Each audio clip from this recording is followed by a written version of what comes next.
আজকে আমি চিংড়ি মাছ রান্না করব। সরিষার তেলের উপরে অনেকগুলো পেঁয়াজ ভাজি করে নিয়েছি। এটা শুধু পেঁয়াজ দিয়ে আমি ভুনা করব। পেস্টে হয়ে গেছে। এখন আমি চিংড়ি মাছগুলো দিয়ে দিব। চিংড়ি মাছগুলো কিন্তু অনেক বড় ছিল। চিংড়ি মাছ আসলে খাইতে সেই লাগে, তাই না? আমার তো বরাবর চিংড়ি মাছ অনেক বেশি পছন্দের। যাই হোক, আমার চিংড়ি মাছ এক পাশ হয়ে গেছে। আমি এখন অন্য পাশ উল্টাই দিব। একটু লাল লাল করে ভাজা নিব সময় নিয়ে। চিংড়ি মাছটা ভাজলে আসলে উপর যে খোসাগুলো থাকে, এই খোসাগুলো একবারে মচমচে থাকে, খাইতে সেই লাগে। আমি এখানে লবণ দিছি, আদা রসুন বাটা সামান্য একটু দিছি, হলুদের গুঁড়া, মরিচের গুঁড়া, ধনিয়ার গুঁড়া দিব একটু, দিয়ে আমি সামান্য পানি দিয়ে এই পুরো মশলাটা চিংড়ি মাছের সাথে সুন্দর করে কষাই নিব একটু সময় নিয়ে। আসলে ইদানিং আমি খুব ব্যস্ত, রান্না বান্না, শপিং, অবশ্য আল্লাহর রহমতে শপিং কমপ্লিট।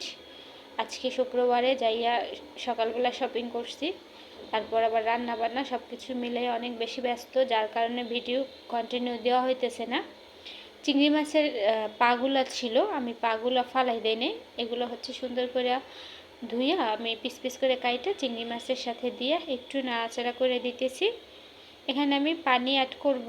পানি অ্যাড করলে তারপর সেদ্ধ হইলেই চিংড়ি মাছ রান্না হয়ে যাবে।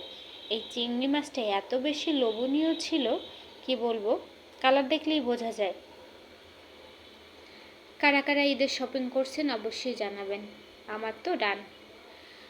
আল্লাহর রহমতে মনে হয় এবার ঈদটা অনেক বেশি ভালো কাটবে। আমি পানি দিয়ে একটু সুন্দর করে নাইড়া চাইড়া এখন পানিটা টানা পর্যন্ত আমি অপেক্ষা করব। এটা মোটামুটি আমার হচ্ছে 90% সেদ্ধ হয়ে গেছে।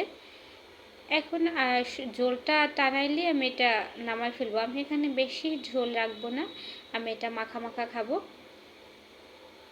ধনিয়া পাতা দিয়ে আমি আরও 5 মিনিট জাল করব, যাতে ধনিয়া পাতাটা ভালোভাবে চিংড়ির সাথে লাগে যায়। আসলে চিংড়ি রান্নায় বেশি কিন্তু মশলা লাগে না। আমি সবসময় একবারে কম মশলায় চিংড়ি মাছ রান্না করি। অনেক সময় দেখা যায় যে আজকেই বাজার থেকে আনছে, তাইলে আমি শুধু পেঁয়াজ দিই, আদা রসুন বাটাটা দিই না। কিন্তু এটা আরও 2-3 দিন আগে আনছে, ফ্রিজে ছিল, যার জন্য আমি আদা রসুন বাটাটা দিছি। যাই হোক, সবাই ভালো থাকবেন। আল্লাহ হাফেজ। অবশ্যই কিন্তু জানাবেন যে আমার চিংড়ি রান্না কেমন হয়েছে। আপনাদের কমেন্ট পড়তে সত্যি আমার অনেক বেশি ভালো লাগে, শুধু না অনেক বেশি ভালো লাগে। আপনাদের এত এত ভালোবাসা কোনোদিনও ভোলার মতো না। শুভরাত্রি, বাই বাই, টাটা, আল্লাহ হাফেজ। কাছ থেকে দেখাইতেছি কি সুন্দর কালার, তাই না?